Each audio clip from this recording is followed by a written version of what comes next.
وَلَقَدْ أَخَذَ اللَّهُ مِيثَاقَ بَنِي إِسْرَائِيلَ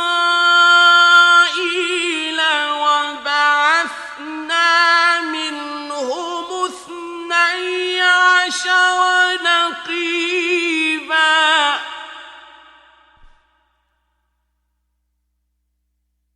وَقَالَ اللَّهُ إِنِّي مَعَكُمْ لَئِنْ أَقَمْتُمُ الصَّلَاةَ وَآتَيْتُمُ الزَّكَاةَ وَآمَنتُم بِرُسُلِي وَعَزَّرْتُمُوهُمْ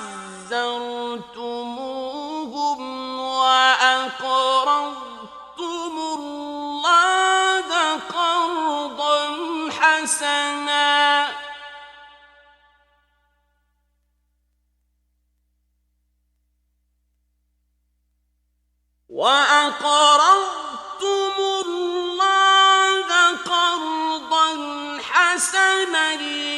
لَأُكَفِّرَنَّ عَنكُمْ سَيِّئَاتِكُمْ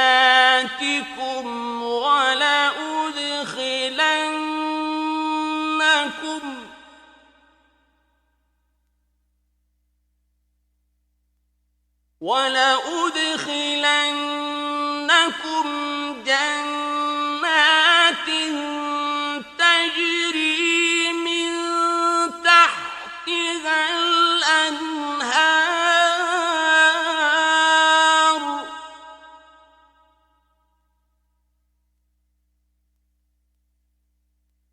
فَمَن كَفَرَ بَعْدَ ذَلِكَ مِنكُمْ فَقَدْ ضَلَّ سَوَاءَ السَّبِيلِ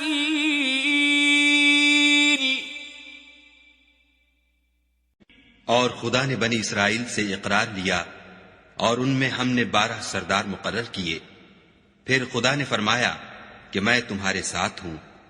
अगर तुम नमाज पढ़ते और ज़कात देते रहोगे और मेरे पैगंबरों पर ईमान लाओगे और उनकी मदद करोगे और खुदा को कर्ज हसना दोगे तो मैं तुमसे तुम्हारे गुनाह दूर कर दूंगा और तुमको बहिश्तों में दाखिल करूंगा जिनके नीचे नहरें बह रही हैं। फिर जिसने उसके बाद तुम में से कुफ्र किया वो सीधे रास्ते से भटक गया।